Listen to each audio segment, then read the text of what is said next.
The radio crackled with static across Bagram Airfield at 3:47 hours, cutting through the pre-dawn darkness like a blade through silk.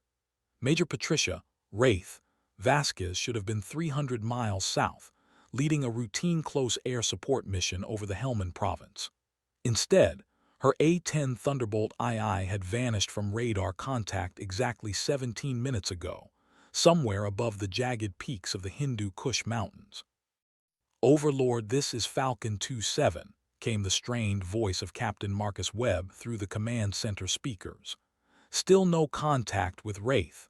Her last known position puts her in Taliban-controlled territory. Recommend we—" "Negative, Falcon 27. Colonel James Morrison's voice carried the weight of a man who'd buried too many pilots.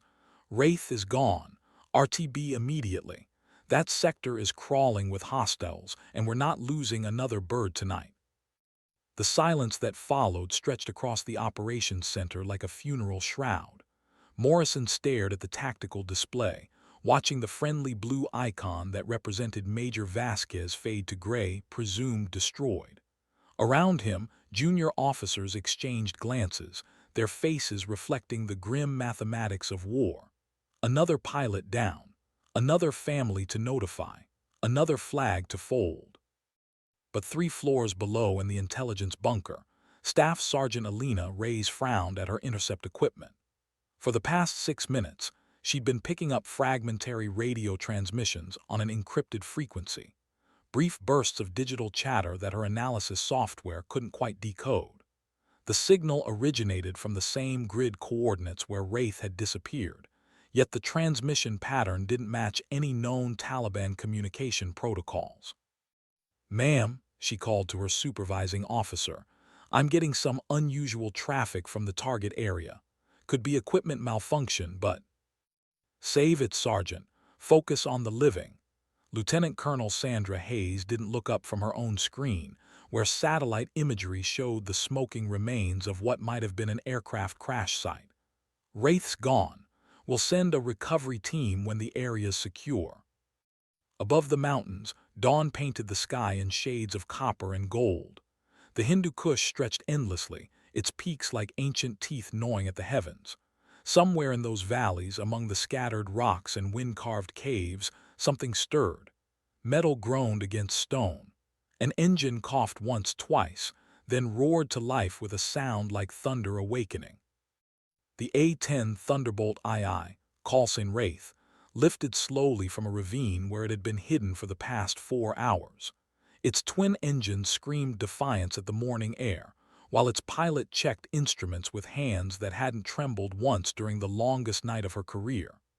Major Patricia Vasquez was very much alive, and she had work to finish. What Colonel Morrison didn't know, what none of them knew, was that Wraith hadn't crashed at all. The mission had been a trap from the beginning. Intelligence leaked through channels they'd trusted for years. Patricia Vasquez had realized it 3 minutes before the ambush, when her targeting pod detected the telltale heat signatures of shoulder-fired missiles positioned exactly where friendly forces should have been waiting.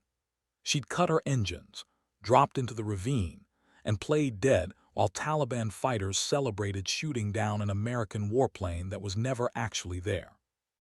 Now she climbed steadily through the thin mountain air, her A-10's distinctive silhouette emerging from the shadows like a mechanical phoenix. The aircraft bore scars from the previous night's mission, bullet holes stitched across the fuselage, hydraulic fluid weeping from severed lines, one engine running rough after ingesting debris during her desperate landing. But the Warthog was built to absorb punishment that would destroy lesser aircraft, and Patricia had been flying these machines for 12 years. "Overlord, this is Wraith," she transmitted, knowing her words would electrify the command center. "I'm alive, airborne, and have eyes on a high-value target. Request immediate support for prosecution." The response came instantly, multiple voices overlapping in confusion and relief. Morrison's voice cut through the chatter like an axe through wood. "Wraith, authenticate November 7 Charlie." "Authentication Victor Mike Delta," Patricia replied smoothly. "Sir, I've been dark for 4 hours gathering intelligence on a Taliban command post.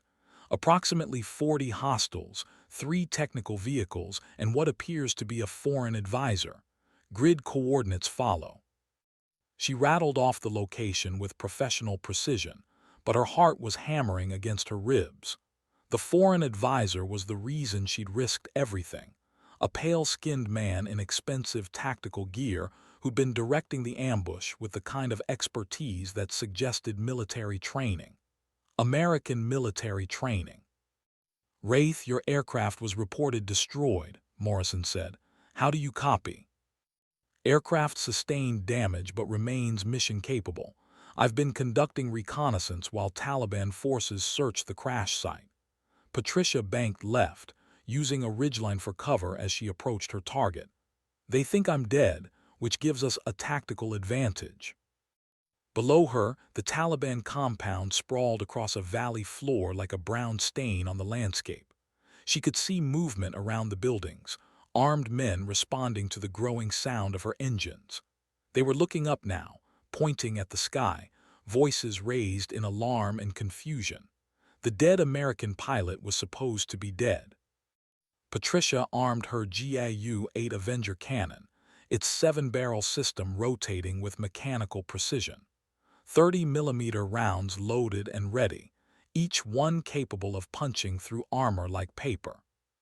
The foreign advisor was running now, sprinting toward a helicopter that had been hidden under camouflage netting. Patricia smiled grimly behind her oxygen mask. Nobody ran from Wraith. The A-10 dove like a hunting hawk, its engine note dropping to a predatory growl. Patricia's thumb found the trigger, steady as a surgeon's hand. The GAU-8 erupted with its distinctive BRRRT sound, sending depleted uranium rounds downrange at 4,000 rounds per minute. The compound exploded in geysers of dust and debris, vehicles flipping end over end as the cannon shells found their marks. "Overlord, this is Wraith," she called as she pulled up from her first strafing run. "Target is engaged. Scratch 3 technical vehicles and approximately 15 hostiles. The foreign advisor is attempting to exfiltrate via helicopter. Request clearance for second pass." "Wraith, you are cleared hot," Morrison replied, his voice carrying new respect.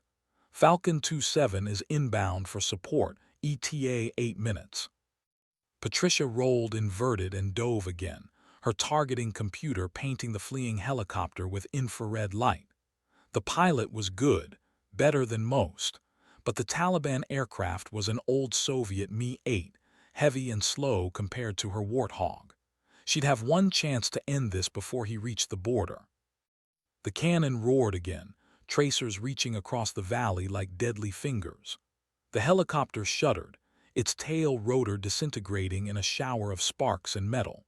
It spun wildly for 3 seconds before impact, erupting in a fireball that painted the morning sky black with smoke. "Overlord, this is Wraith. Target destroyed. Foreign advisor KIA, beginning battle damage assessment." She circled the compound at 3,000 feet, counting bodies and cataloging destruction through her targeting pod. 43 Taliban fighters dead or wounded, all vehicles destroyed. Mission complete. But as she turned toward home, Patricia caught something in her peripheral vision that made her blood freeze. Surface-to-air missiles, rising from concealed positions like deadly fireflies. The real trap was just beginning. The first missile passed close enough to rattle her canopy, its proximity fuse detonating in a shower of shrapnel that peppered the A-10's armored belly. Patricia threw the aircraft into a violent turn, G-forces crushing her into the ejection seat as she fought to evade the second missile. The Warthog's titanium bathtub absorbed the punishment, but she could feel systems failing throughout the aircraft. "Overlord, I'm taking heavy SAM fire," she transmitted, her voice steady despite the chaos erupting around her. "Multiple launch sites, appears to be a coordinated ambush. My aircraft is damaged but flyable." The second missile detonated off her port wing, the blast wave rolling the A-10 inverted before Patricia could regain control. Warning lights painted her instrument panel red, and the smell of electrical smoke filled the cockpit. Her left engine was running rough, oil pressure dropping toward the danger zone. Wraith Falcon 27 is 3 minutes out, came Webb's voice, tight with concern. Can you maintain altitude? Patricia glanced at her altimeter, watching it unwind like a broken clock. 2,000 feet and descending, the damaged engine losing power with each revolution. She could see the missile crews below, tiny figures running between launchers as they prepared another salvo. Professional soldiers, not the typical Taliban fighters she'd engaged minutes earlier. Negative on altitude, Falcon 27, but I'm not done yet. She pushed the nose down, trading what little altitude she had for airspeed. They accelerated toward the deck, skimming ridgelines with 50 feet of clearance while Patricia lined up her final attack. The missile sites were clustered in a box canyon, 4 launchers positioned to create overlapping fields of fire.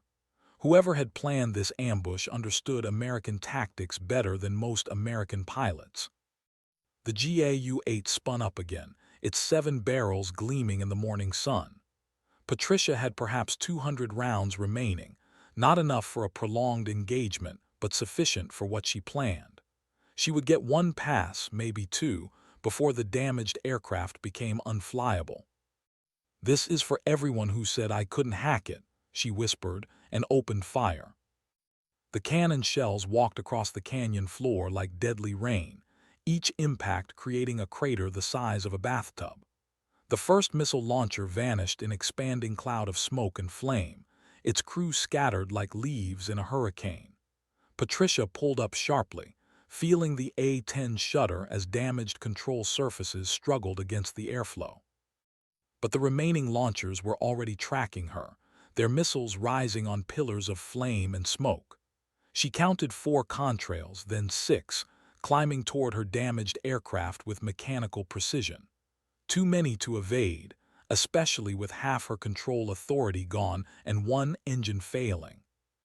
Patricia Vasquez keyed her radio 1 final time, her voice calm as a priest delivering benediction. Overlord, this is Wraith. I'm Winchester on cannon rounds, multiple missiles inbound, aircraft severely damaged. If I don't make it home, tell my daughter I kept my promise. The first missile caught her starboard wing, tearing away 6 feet of aluminum and composite in a brilliant flash. The A-10 rolled hard right, nearly inverted before Patricia managed to level the wings through sheer pilot skill and determination. The second missile passed overhead, its proximity fuse showering her canopy with fragments that starred the bulletproof glass without penetrating. But she was losing the fight, altitude bleeding away as the damaged aircraft struggled to maintain flight. Below her, the mountain peaks rose like stone daggers, their summits shrouded in morning mist. In 90 seconds, maybe less, she would have to choose between ejection and certain capture, or riding the dying warthog into the ground. That's when Falcon 27 crested the ridgeline like an avenging angel, his F-16 Fighting Falcon screaming across the valley at 800 knots.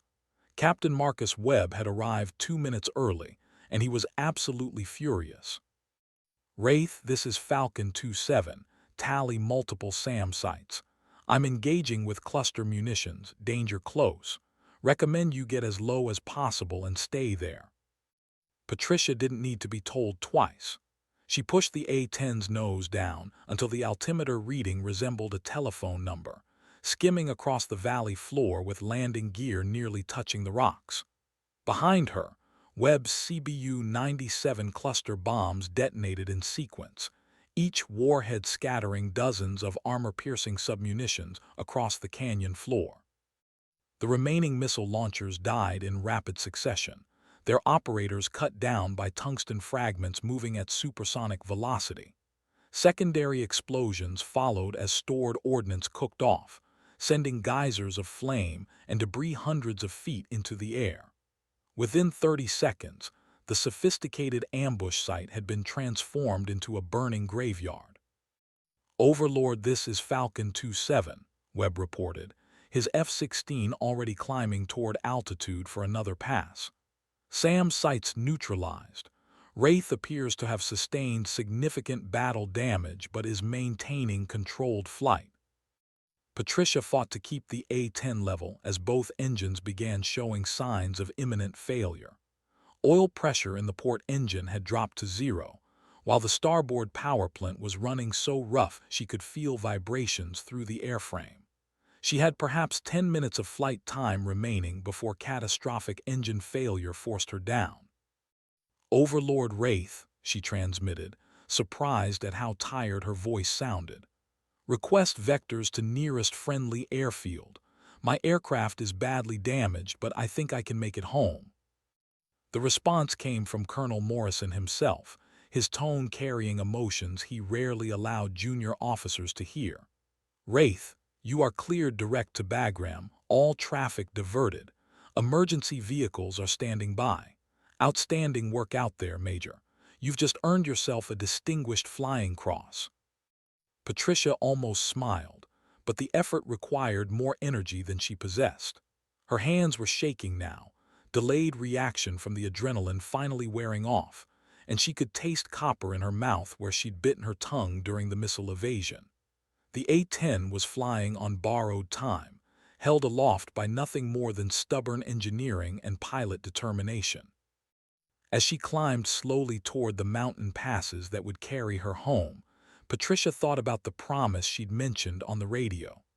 3 years ago, her 8-year-old daughter Sophia had asked why Mommy had to fly dangerous missions when other mothers worked in offices or schools.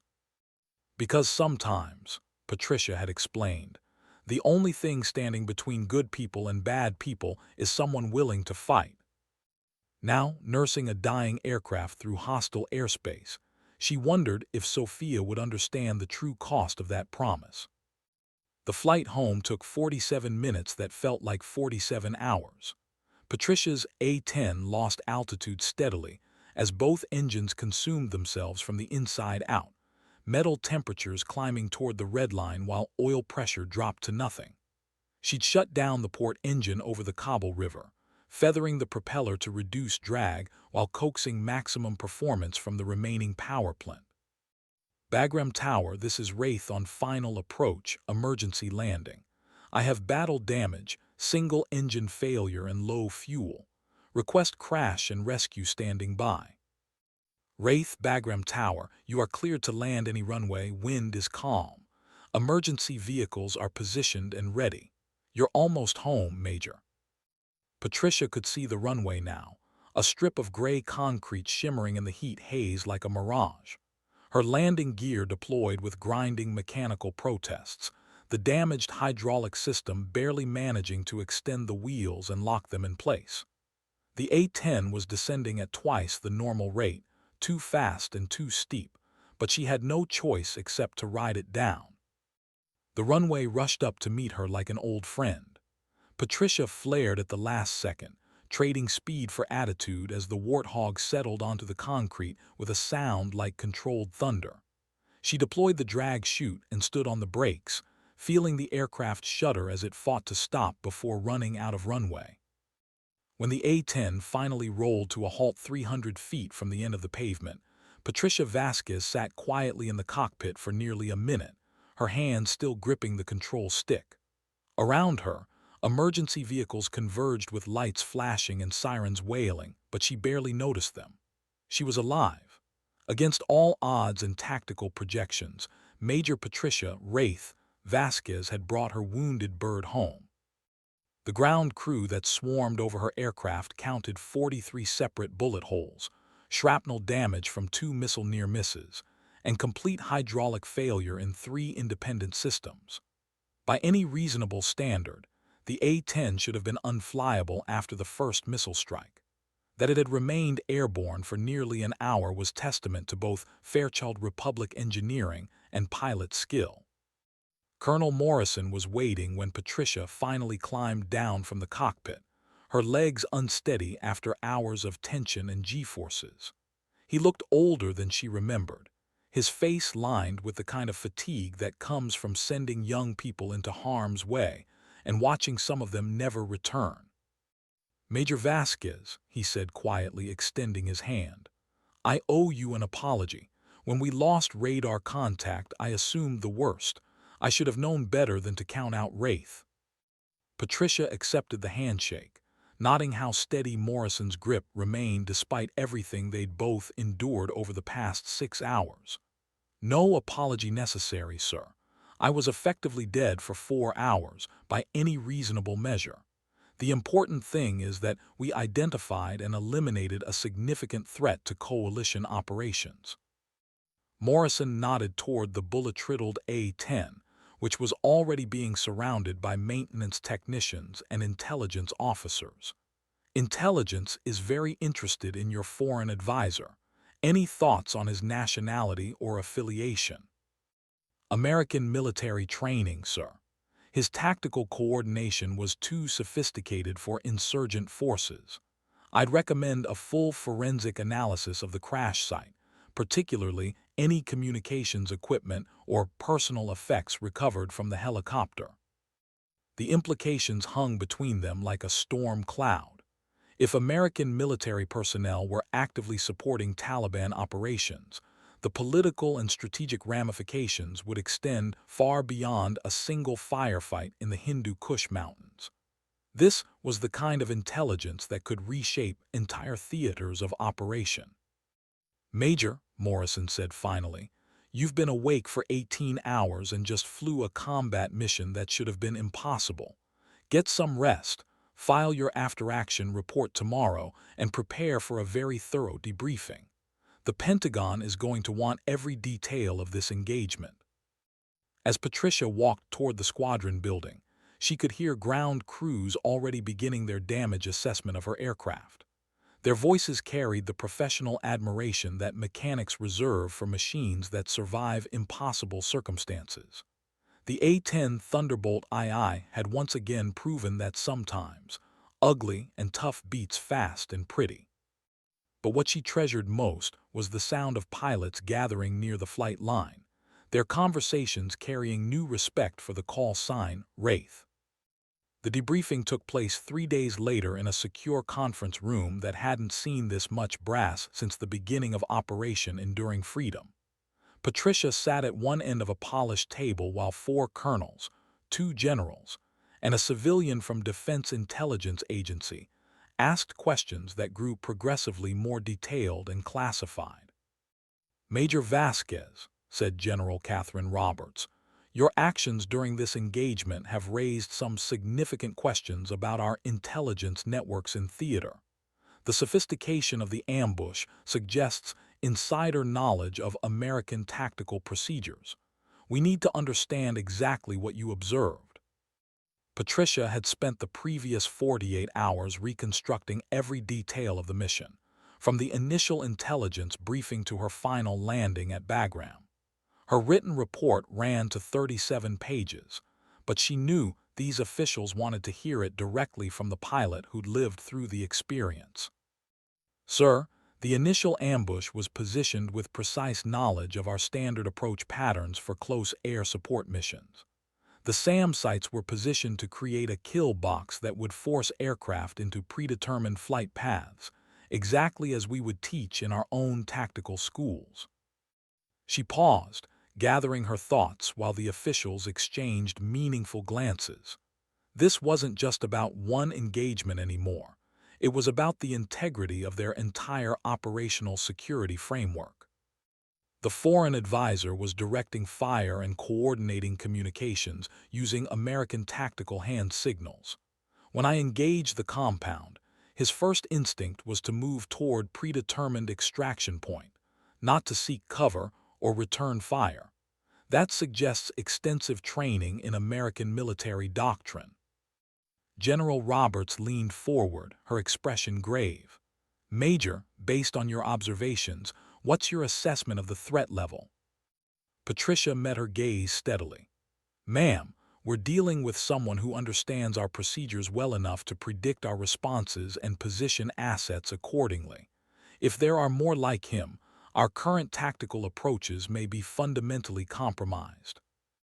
The room fell silent except for the whisper of air conditioning and the distant sound of aircraft operations beyond the secured windows.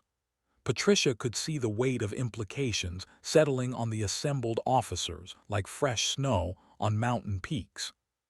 "Major Vasquez," said the DIA civilian, speaking for the first time since the briefing began, "you've just described a worst-case scenario that could affect every combat operation in this theater.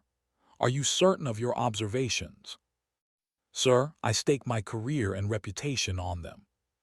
The civilian made a note on his tablet, then looked up with the kind of expression that suggested careers were about to be made or destroyed based on the next few minutes of conversation. "Then we have a problem that goes far beyond one Taliban compound in the Hindu Kush." 6 months later, Patricia Wraith Vasquez stood at the podium in the Pentagon's Hall of Heroes, looking out at an audience that included her parents, her daughter Sophia, and 36 of the finest military aviators in American history.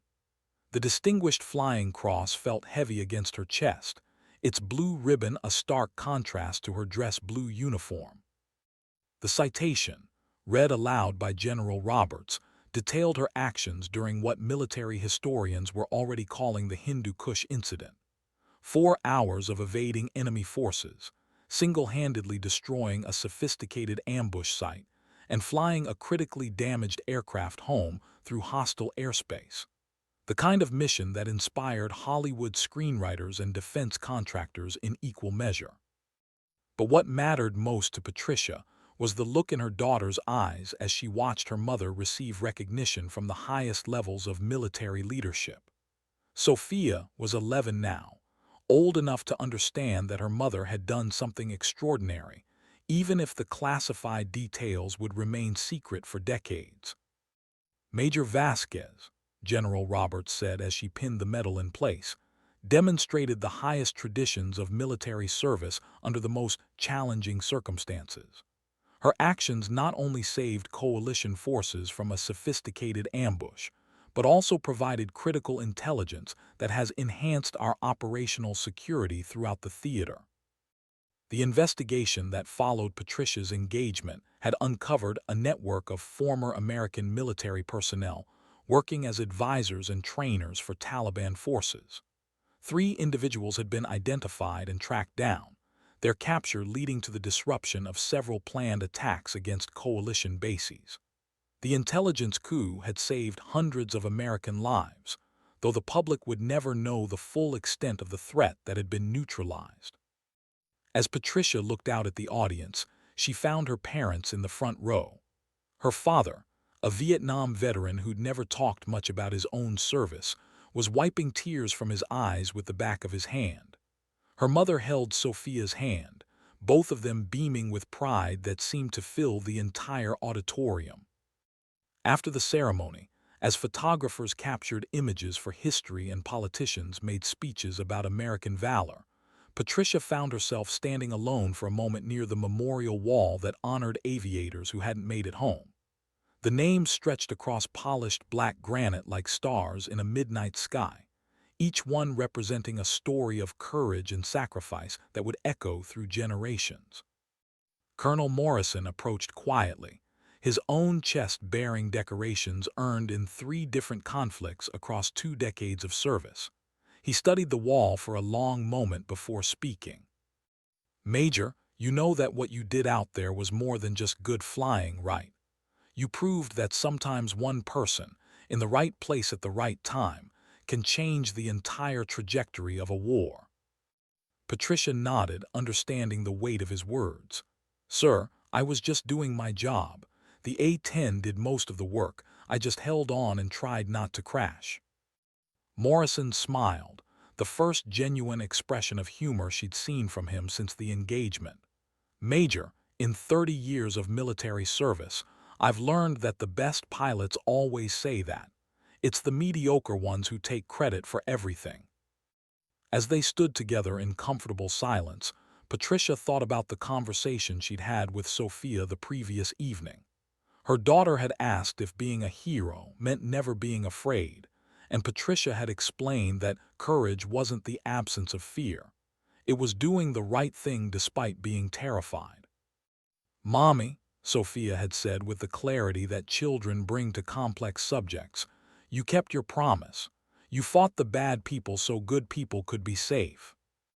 Now, surrounded by the artifacts and memories of American military aviation, Patricia realized that her daughter understood something that many adults struggled to grasp. The promise wasn't just about one mission or one engagement. It was about the commitment to stand between civilization and chaos, regardless of personal cost. The A-10 Thunderbolt II that had carried her through the Hindu Kush Mountains was eventually repaired and returned to service, its battle scars carefully documented and preserved as testament to both aircraft durability and pilot skill. The maintenance crews who worked on the restoration said it was the most heavily damaged aircraft they'd ever seen remain flyable, though they admitted the pilot probably had something to do with that outcome. Today, that same A-10 sits in the National Museum of the United States Air Force, its cockpit preserved exactly as Patricia had left it after that emergency landing at Bagram. Visitors can see the starred canopy where missile fragments struck the bulletproof glass, the patched holes where cannon rounds had penetrated the fuselage, and the worn control stick that had been gripped by hands that refused to let go even when survival seemed impossible. But the real legacy of Major Patricia, Wraith, Vasquez wasn't displayed in any museum. It lived in the young pilots who heard her story during their training, the ground crews who maintained their aircraft with extra care knowing that someone's life might depend on their attention to detail, and the commanders who learned that sometimes the most unlikely person can accomplish the impossible when circumstances demand heroic action. The call sign Wraith had been retired, according to Air Force tradition, never to be used again. It belonged to history now, along with the names and deeds of aviators who had proven that American military aviation represented more than just technological superiority. It embodied the human spirit's refusal to surrender in the face of overwhelming odds. Years later, when military historians analyzed the Hindu Kush incident, they would focus on tactical innovations, intelligence breakthroughs, and strategic implications. But those who had been there, the ground crews who watched a bullet-riddled A-10 roll to a stop just short of disaster, the pilots who heard Wraith's calm voice reporting battle damage while under missile attack, the commanders who learned that writing off personnel as casualties sometimes proves premature, they understood the incident differently. They understood that on one morning in the mountains of Afghanistan, Major Patricia Vasquez had demonstrated why the United States Air Force existed in the first place. Not to project power or maintain strategic advantage, but to ensure that when American forces were in trouble, someone would always be there to bring them home.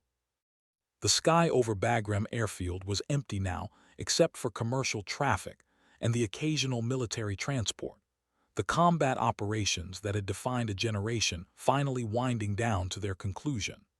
But somewhere in those same mountains, where an A-10 had once risen from the dust still firing, the legend of Wraith continued to echo among the peaks and valleys like thunder that would never fully fade away. In the end, that was perhaps the most fitting memorial of all, not bronze or marble, but the knowledge that when courage was needed most, it had been found in the hands of a pilot who refused to quit, flying an aircraft too tough to kill, over mountains that had witnessed the best and worst of human nature for thousands of years. The commander had said she was gone.